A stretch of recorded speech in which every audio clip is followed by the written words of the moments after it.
I think there's an increasing body of evidence that the solutions exist on this planet. They are with us, and they are buried in the minutia of big data, and it will take enormous computing power and collaboration to unlock some of the keys that will lead to these solutions.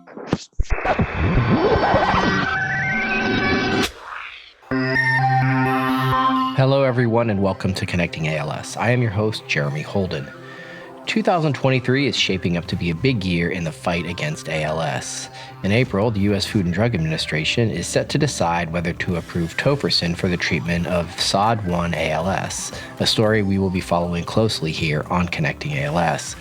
In the coming weeks, we will talk about the fight to make tofersen available, how antisense technology could show a path forward in treating ALS more broadly, efforts to expand access to clinical trials, and efforts around the world to make ALS a livable disease. But before looking ahead, we want to take stock of where we have come in the past year. And to help us do that, we are turning this week to Scott Kauffman, chairman of the ALS Association Board of Trustees.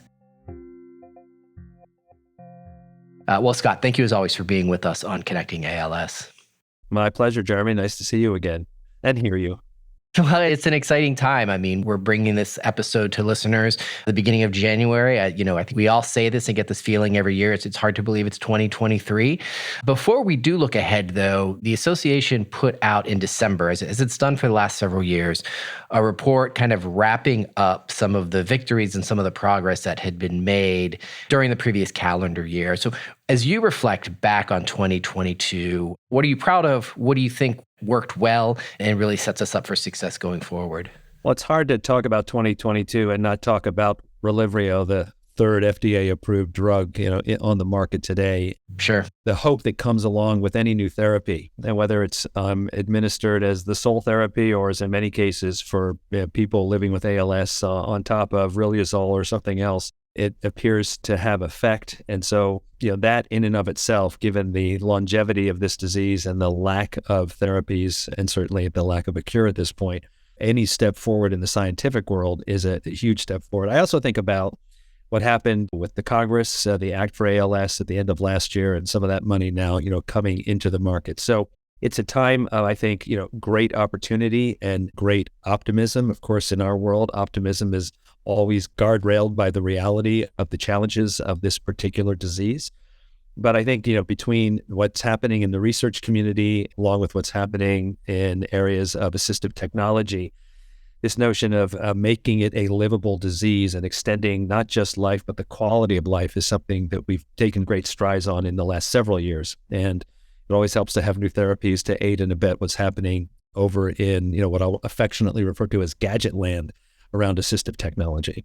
Sure. You mentioned making ALS a livable disease, that the commitment that the ALS Association has made. It dovetails nicely. You referenced the Act for ALS, and coming out of that, the National Academies of Sciences announced a research project looking into the fight against ALS, and specifically guided by the concept of making ALS a livable disease. How do you reflect on how that concept has kind of percolated out into the world?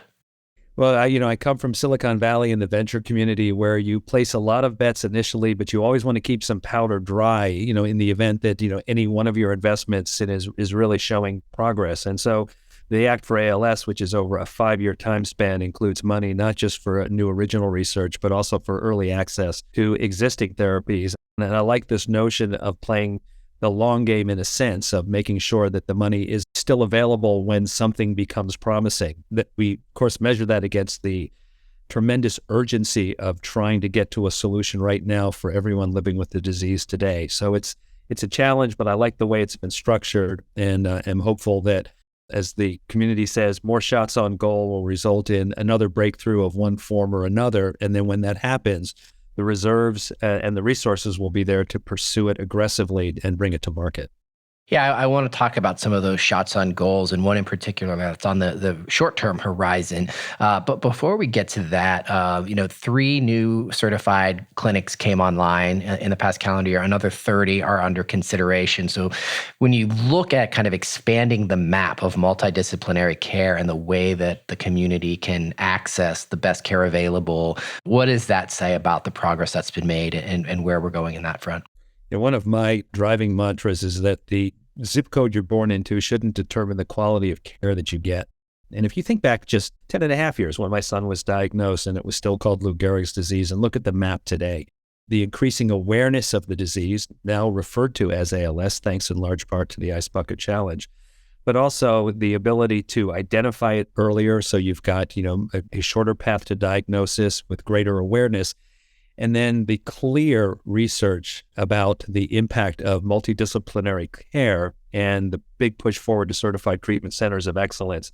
I feel as if the entire medical community is sort of galvanizing around, what it takes to be smart about how to diagnose and how to ultimately treat the disease. And so I like to say that we're always punching way above our weight. We're still an orphan disease, and that's a good thing. And when it comes to getting drugs approved, that we get, the more considered care and the ability for people to broaden the horizon of what efficacy looks like in the way of treatment, or I should say in the way of clinical results. But just the overall awareness level is increasing. And whether it's because people are getting diagnosed more quickly, it just feels to me, I hear about people getting diagnosed more and more. Now, that's a terrible thing. And obviously, we'd like the disease to go away. We'd like to close the ALS Association as soon as possible. But I think in some respects, that's also an indication that there is an enlightened sense of focus on the disease, and that can only benefit people that are going to be dealing with it in the course of their lifetimes. Talked about Relyvrio, the third drug for the treatment of ALS. Big win this year. You talked about it at the top. We already have another PDUFA date on our calendar that we're going to be talking about over the coming months. Tofersen set for a decision by the end of April. Dr. Kuldip Dave has been on the show talking about the robustness of the drug treatment pipeline. So cast your gaze to the future. What are you hopeful for? What are you excited about in 2023? Anything we can do, to get to, better biomarkers and an understanding of the genetic component of this disease is certainly going to be beneficial in trying to figure out what's happening with the other 85% of our community where there is sporadic onset. And so I'm hopeful that with each step forward that scientists can build upon that in one way, shape, or form, and very hopeful that Tofersen will receive, a very swift approval process, back out to the community. You were on the show last year, and one of the things you talked about was the role that you see big data playing in the future of the fight against ALS. What have you seen in the past year that encouraged you that the community is starting to get that? The scientific community, the assistive technology community, all the different components of the fight against ALS, that they are starting to embrace opportunities to lean into big data. Well, it's been a big year for big data on several fronts, and that's not just conceptually big data, but better storage technologies, better access technologies, artificial intelligence, all these buzzwords, machine learning and artificial intelligence coming to the forefront. And I think there's an increasing body of evidence that the solutions exist on this planet. They are with us, and they are buried in the minutia of big data, and it will take enormous computing power and collaboration to unlock some of the keys that will lead to these solutions. And so what I'm seeing, and I can't give you specific examples, and a lot of it is considered proprietary, but what I'm seeing is a lowering of the barriers, of the silos, of the keepers of that data, that there's an understanding of the importance of sharing and collaborating in both the information that's being derived in each silo, and then what happens when you combine some of these silos and get to a better place. We're also getting better at more centralized information, more data capture coming in at onset, when someone is first diagnosed. So between what tablets can capture in real time for a brand new patient versus what has been locked away in vaults over decades, I'm hopeful that the informatics element of the solution are really coming to the fore. And it's getting cheaper to store the information. It's getting cheaper to capture the information. You're seeing more work with accelerometers and hopefully all of the back-end data that's captured in clinical trials, all leading to additional insights. And then somewhere, someone is going to crack the code on something. And as you know, I don't care where it comes from, and I don't care who gets credit for it. But, let's get those issues to the table, get them dissected, and get on with the business of solving this insidious disease. And then we can all celebrate together as one community. Scott, before I let you go, about the important work that you have in front of you, any closing thoughts as we look ahead to the fight against ALS in 2023? I'm thinking about the urgency that we have to come to the table with. It's great to celebrate the wins, and we do, and that's an important part of being part of an organization. We also lost a lot of great people last year. And so I want to maybe end on a slightly more somber note, but just as a reminder to everyone that I work with in the ALS Association, all of the staff and all of the volunteers are deeply committed to bringing urgency to everything that we do and understanding that every day is precious. And the one silver lining in this disease, and I'll quote an old Joni Mitchell song, "Don't it always seem to go that you don't know what you've got till it's gone?" When you watch something being taken away from someone you love and someone you care about, and you watch almost everything get taken away, and you come to understand just how important it is to appreciate everything that you have. And I think that notion of those that can fight the fight will continue to do so until this disease is eradicated. And now I, of course, have the difficult task of wrapping up the interview and having to talk over those beautiful words you said. But Scott, thanks for the closing message, and thanks, as always, for your time today. Thank you, Jeremy.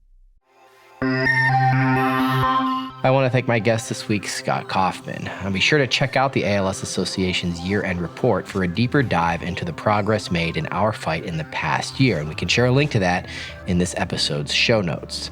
If you like this episode, share it with a friend. And while you're at it, rate and review Connecting ALS wherever you listen to podcasts. It's a great way for us to connect with more listeners. Our production partner for this series is Citizen Racecar. Post-production by Alex Brower. Production management by Gabriella Montequin. Supervised by David Hoffman. That's going to do it for this week. Thanks for tuning in. We'll connect with you again soon.